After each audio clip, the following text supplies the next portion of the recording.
Hi friends, வாங்க வணக்கம். எல்லோரும் எப்படி இருக்கீங்க? நல்லா இருக்கீங்களா? சாப்பிட்டீங்களா?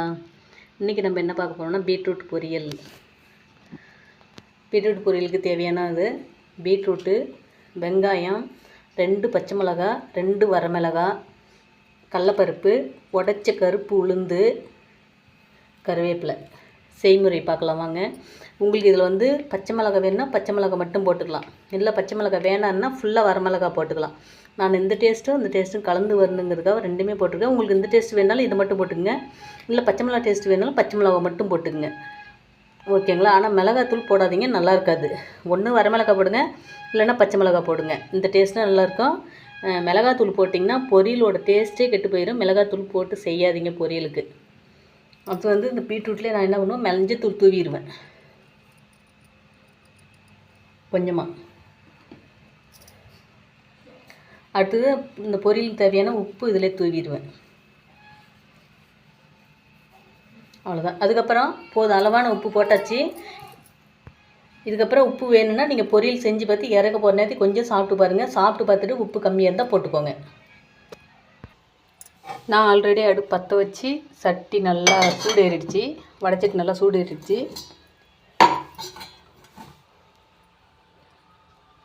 தேவையான எண்ணெய் ஊற்றிக்கலாம்ப்பா. கொஞ்சம் எண்ணெய் சேர்த்தே ஊற்றிக்கோங்க.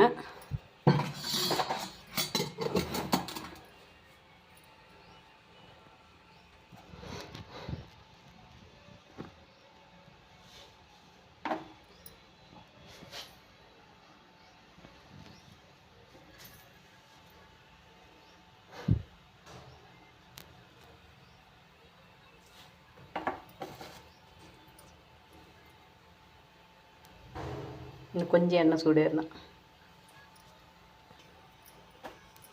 கடுகு போட்டுக்கோங்கப்பா.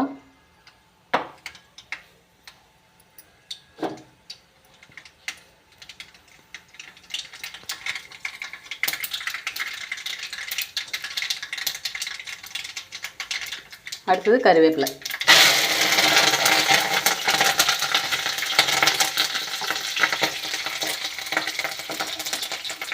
அடுத்தது பார்த்திங்கன்னா பச்சை மிளகாய்.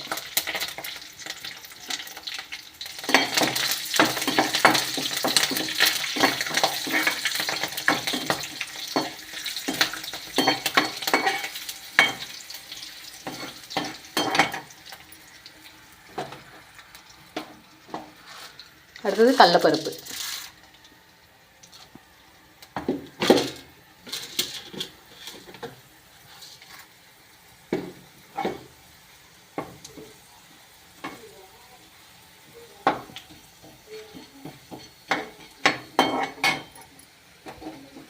அடுத்தது உளுத்தம்பருப்பு.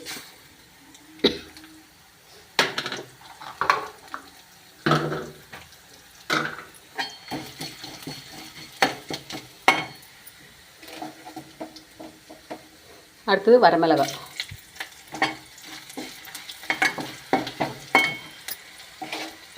அடுத்தது வெங்காயம் கொட்டிக்கலாம்ப்பா.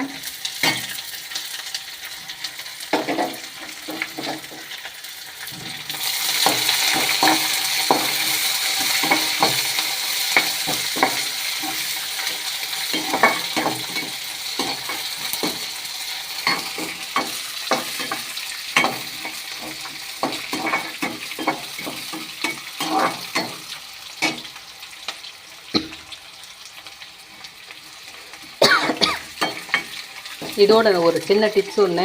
அடுப்புக்கிட்ட நீங்கள் சமைக்கும்போது செல்லு எடுத்து வீடியோ எடுக்கிறீங்கன்னா வீடியோவில் இருக்கிற செல்லில் நெட்டு ஆஃப் பண்ணிடுங்க. அதேமாரி ஏரோப்ளேன் மோடில் போட்டுக்கோங்க.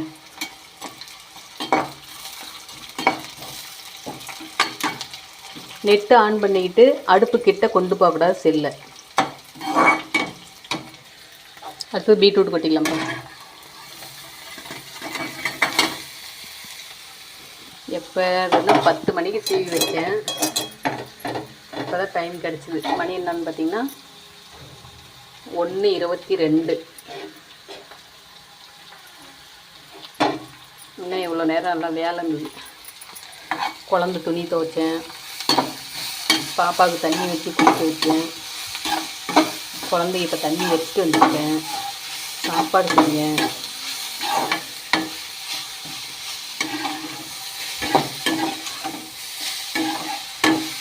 எல்லா வேலையும் முடிச்சுட்டு இப்போ பீட்ரூட் பொரியல் பண்ணிவிட்டு குழந்தைங்க மட்டும் தண்ணி ஊற்றி வச்சுன்னா என்னோடய வேலையே முடிஞ்சுது.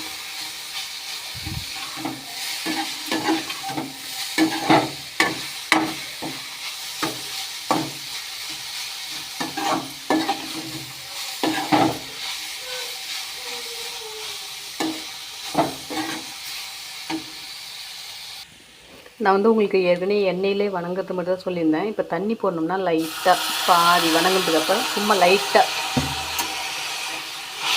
அப்படியே ஒரு ஸ்பூன் தண்ணி தான் வரணும்.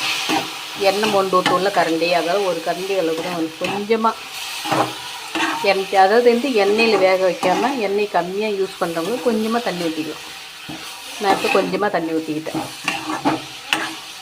அவ்வளோதான்ப்பா. இது நல்லா வணங்கிடுச்சு. கிட்டத்தட்ட ஒரு பார்த்திங்கன்னா எல்லாமே கொட்டிட்டு ஒரு 10 நிமிஷம் வணக்குங்க. ஒரு 10 நிமிஷம் வணங்கினாவே போதும்.